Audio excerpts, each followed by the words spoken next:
What's up guys, this is Retro Collector 101 back here with another banger, and in this video I'll be showing you guys my handheld collection.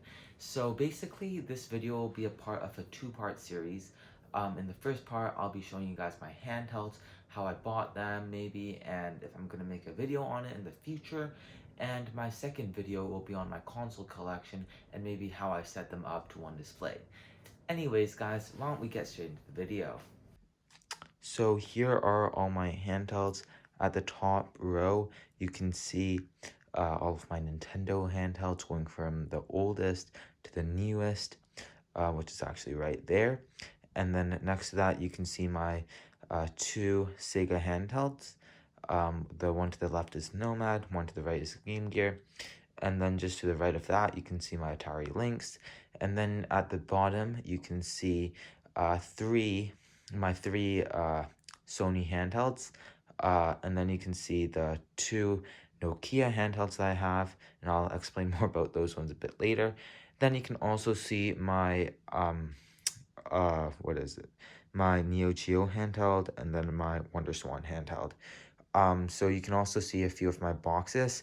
That box right there actually has its system in there that I do not want to take out because I do not want to scratch it since it is quite expensive. It's not, it has just a burnt LCD display, and I'll talk a bit about that later. And to the right, you can see my other boxes, so I'll also touch on those a bit later. The only handheld that I'm missing from this is my Switch Lite because I left it at my other place in Whistler, so I won't be talking about that one in this video. Anyways, why don't we take a look closer at these handhelds starting at the top left. So firstly, we're going to start off with my Game & Watch. It is totally functional. I got this one in Japan. It's actually in great condition considering how old it is. They're just a few hairline scratches on the top that you can probably tell right there. Other than that, it's a very good handheld. I mainly got this because it was my mother's first video game handheld that she ever had, and somehow she lost it midway, so that's why I have this handheld in my collection. So moving on, my second oldest Nintendo handheld is this Game Boy Pocket. So this one was actually the very first retro handheld that I ever got. I basically got this one when I was in, I think, 7th grade or 7th grade, yeah. So that was like almost 3 years ago. It was over the start of that year, and that's how I really got into retro gaming. So this one has a special place in my heart since it was the first one I ever got. Now moving on is my Game Boy Color. So this one's actually in quite bad condition. I don't know why it looks like a weird blue on camera. It really isn't. It's like, I don't know if you can get a better contrast, but it's like the teal one, I think. It's the R in color. So yeah, it's a nice one, but it's in quite bad condition. I tried to recover this back shell part for the battery, but has some stuff there and it didn't really work in the end. So yeah, I'm probably gonna do something about that in the future. Tell me in the comment section below if you want me to do a refurb on this. Works all right. The buttons are a bit finicky, but other than that, it's a good handheld. So the next one is my Game Boy Lite. So I actually did a video on this handheld. If you want to check it out, you can go see it in the comment section below, or if I don't put it there because of my lazy mind, then you can click on my channel and then see the video over there, and I will tell you whether you should buy this. So this one works like a charm right now, other than its scratches over there. Just two, it's not bad condition, just a bit of wear and tear on the back. But other than that, it's a great handheld. I also got this one in Japan on my Japan trip just to get retro handhelds. So yeah, this one's pretty good. So next is this special Game Boy Lite box. It is in mint condition with the handheld inside. I really don't want to take it out, but I know you guys will probably ask me if it's really there. So here's a little peek at it.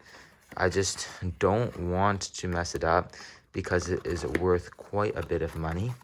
Only has a burnt LCD display, which is totally fine because if I literally swap it with my other Game Boy Lite, and it's technically in mint condition.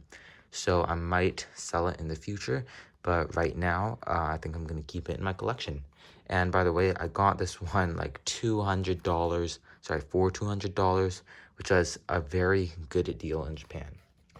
So moving on is my Game Boy Advance. So this one is a very fun system that I really like to use. Sadly, it has this kind of annoying scratch right there. But other than that, it's really not that bad. What else about this? I didn't make a video on it yet, but I actually might do that and compare the different advances. So you can tell me if you want me to do a video on that soon. But at the moment, I'm still thinking about it.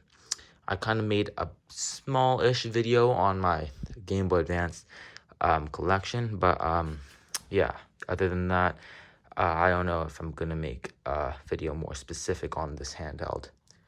Now moving on are my two Game Boy Advance SPs. So here are the two. This one I actually refurbed.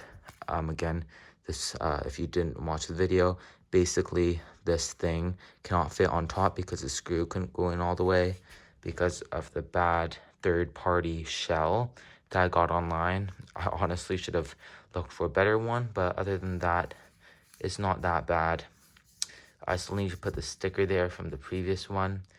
I'm still in the midst of finding a good condition sticker for that. And for my other one, it's pretty good. Just a few scratches at the top, but I do not want to do anything to the shell because it is in its original shell and is my better one of the two. So both of these are AGS 001s, so I'm still going to be looking for a 101 in the mid future. So the last of my Game Boys is this Game Boy Micro. It was also the last Game Boy I got, which doesn't mean I won't be buying any more in the future. This one's the Game Boy Micro, and this one is in not really great condition.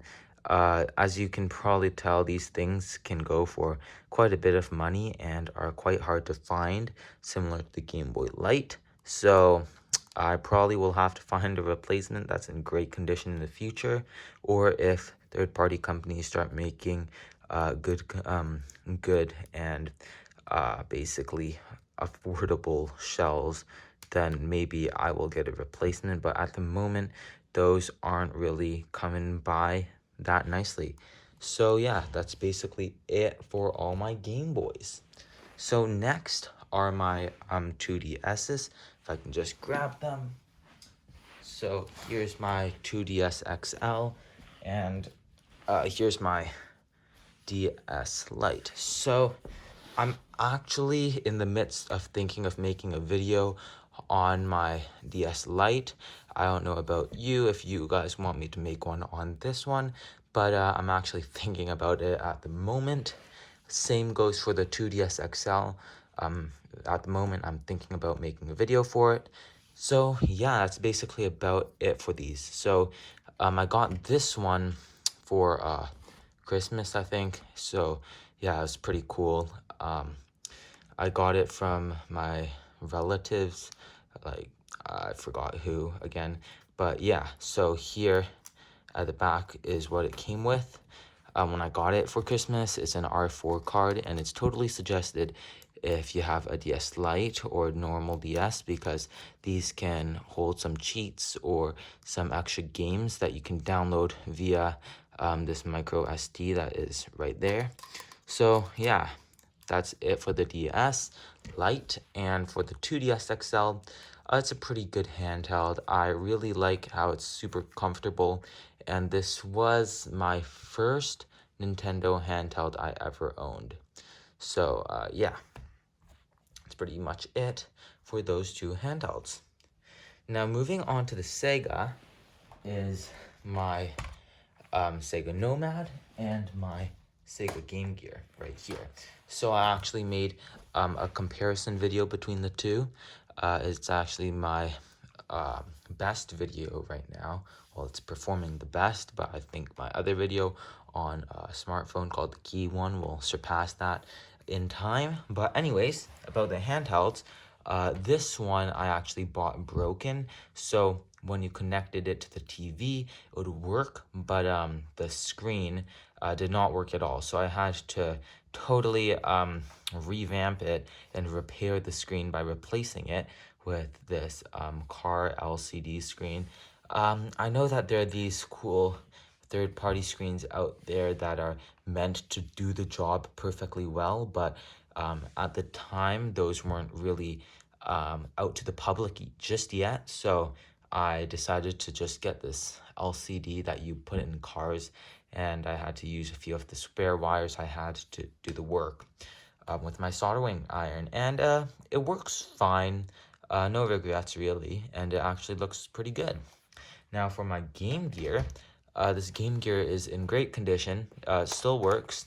At the time, this cover was totally beat up.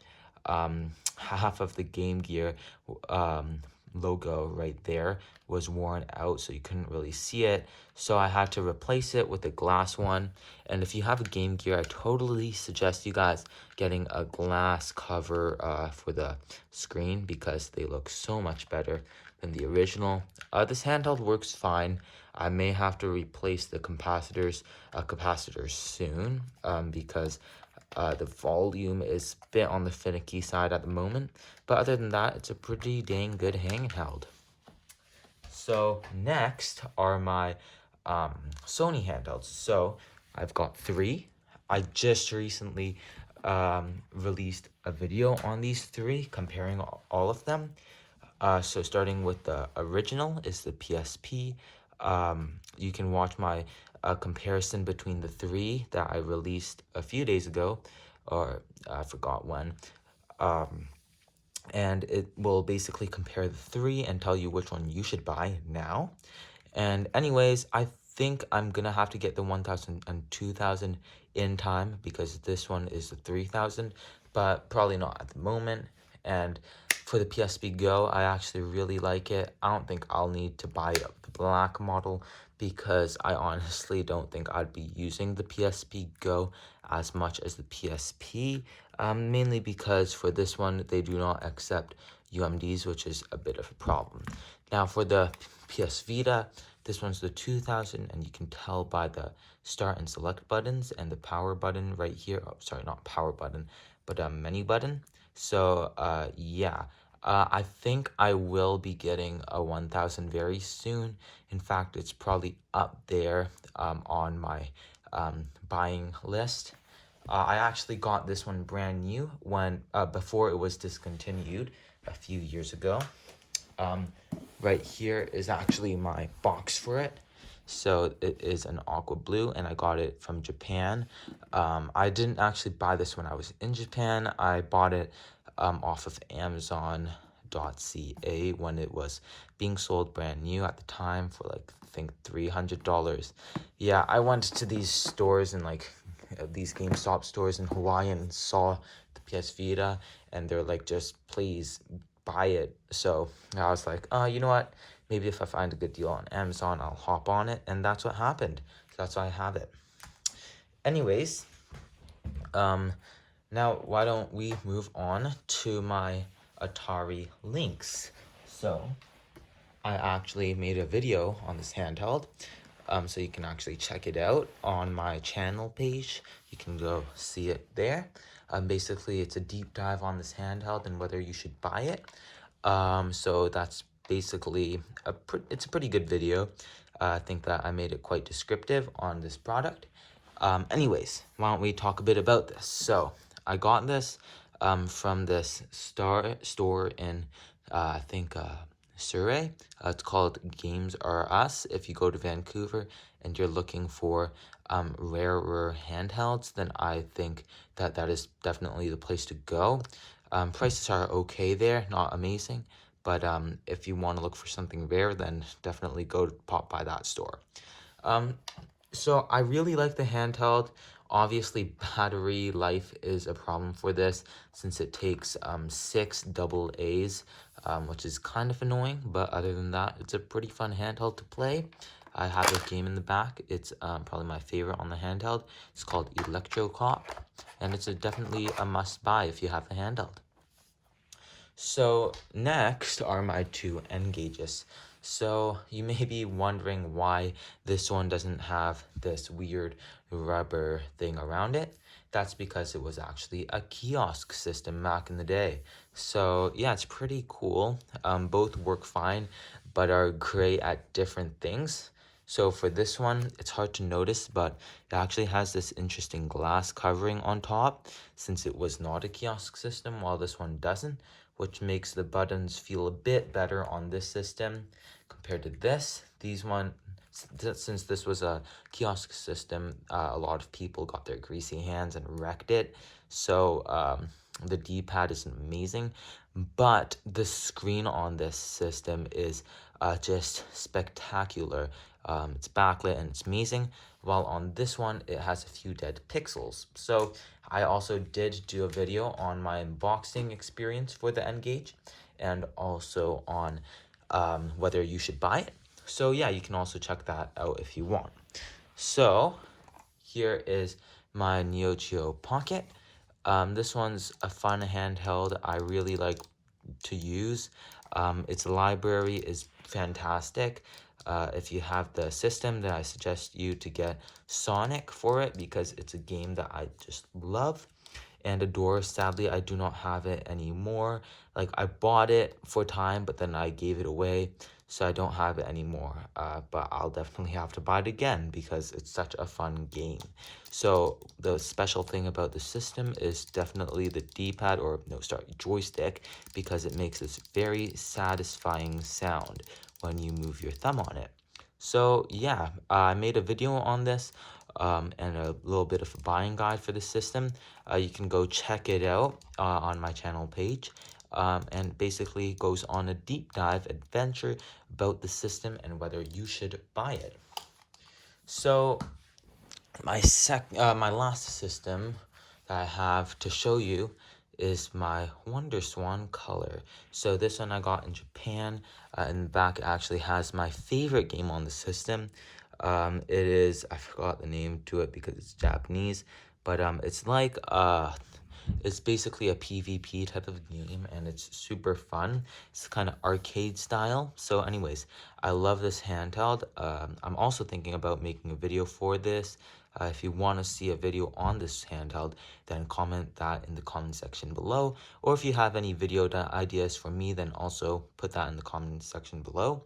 But yeah, anyways, about the handheld, I got this for very cheap. I got it for about 15 bucks at a Surugaya store in Japan.